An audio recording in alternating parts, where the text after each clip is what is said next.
सुभाष चंद्र बोस। सुभाष चंद्र बोस बच्चे ही थे, माँ के बगल में से उठकर जमीन पर जा सोए।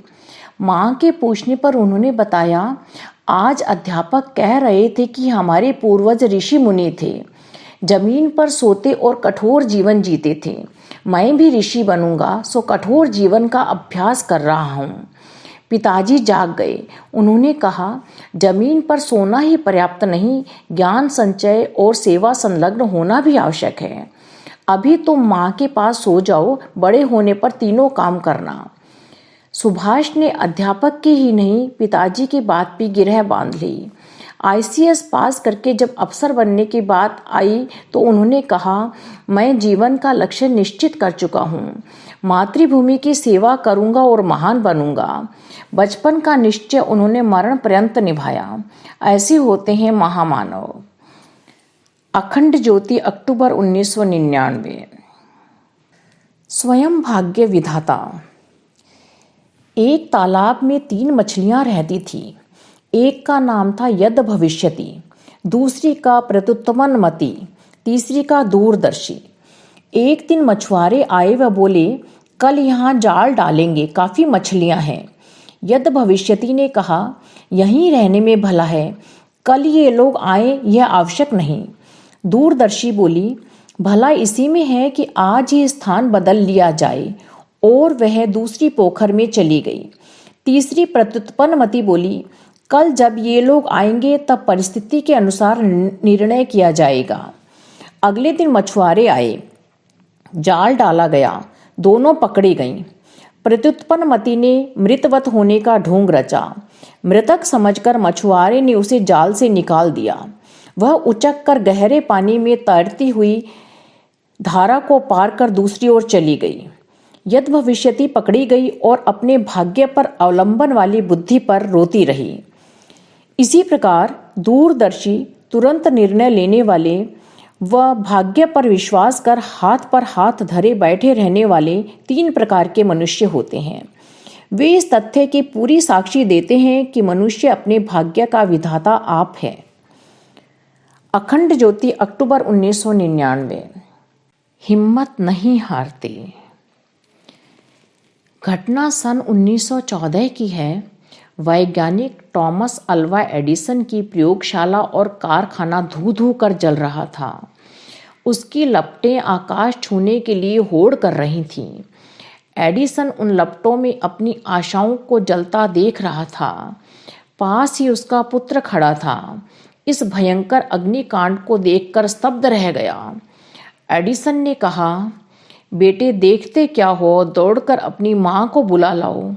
फिर ऐसा दृश्य जीवन में देखने को कभी नहीं मिलेगा। कुछ देर बाद उनकी पत्नी भी आ गई।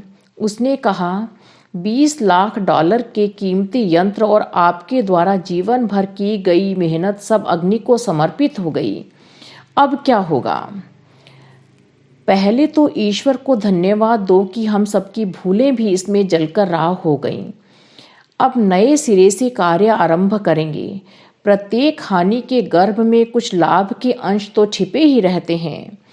आविष्कारक फिर अपनी आविष्कार साधना में जुट गया और अंत में सफलताएं ही हाथ लगीं। अदम्य साहस, धैर्य, अटूट ईश्वर विश्वास, लगन और निष्ठा के सहारे जीवन जीने वाले हिम्मत कभी नहीं हारते। अखंड ज्योति, जुलाई 1999। शांति। दिन का अधिकांश समय एक बच्चा एकांत में बिताता। न खाने में कोई तर्क, न बाहर निकलने की इच्छा। कहीं जाना होता तो अपनी राह जाता और अपनी राह लौट आता। पिता को चिंता हुई। एक दिन पूछ ही लिया, बेटा आजकल काम धंधा कुछ नहीं करते, कुछ कष्ट रहता है क्या?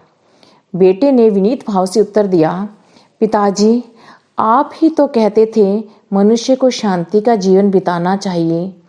पिता ने हंसकर कहा, बेटे चुपचाप पड़े रहने का नाम शांति नहीं। कैसी भी स्थिति हो, धैर्यपूर्वक अनिवार्य दुखों का स्वयं वीरतापूर्वक झेलता हुआ भी उद्विग्न न हो, उसे शांति कहते हैं। अखंड ज्योति, जून 1999। विश्व का नागरिक। विलियम वेडर वर्ण हिंदुस्तान में अपने पिता के साथ कोई ऊंचा सरकारी पद पाने आए। वह उन्हें मिला भी। अपनी प्रतिभा के कारण उन्हें सर की उपाधि भी मिली।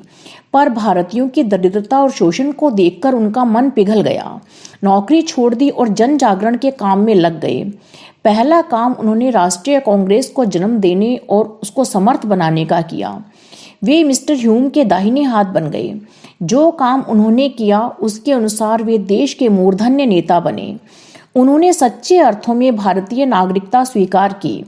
इंग्लैंड की पार्लियामेंट में भी वे भारत के प्रतिनिधि की हैसियत से सदस्य चुने गए। कांग्रेस के 2 बार अध्यक्ष रहे। अंग्रेज अपने शासन की नींव कमजोर करने वाला कहकर उन पर तरह तरह के लांछन लगाते थे, पर वे अपनी प्रतिज्ञा पर आजीवन अडिग रहे। उन्होंने न्याय का पक्ष लिया, बिरादरी का नहीं। वे स्वयं को किसी देश विशेष का नहीं, समस्त विश्व का नागरिक कहते थे। अखंड ज्योति, सितंबर 1999। वास्तविक सत्संग। शिष्य लंबा रास्ता पार करके आया था। उसके पैरों में अनेक कांटे चुभ रहे थे। शिष्य ने कहा, दुनिया बड़ी खराब है, इसमें पग पग पर कांटे बिछे हैं। गुरु ने कहा, पैरों में खड़ाऊ पहन लो। दुनिया में कांटे बीनना कठिन है। अपना स्वभाव सज्जनता और सहिष्णुता का बना लेना ही खड़ाऊ पहनना है। यह शिक्षण ही वास्तविक सत्संग है। यदि गुरुजनों की वाणी को, सदुपदेशों को हृदयंगम किया जाए तो प्रतिकूलताएं निरस्त होती चलेंगी।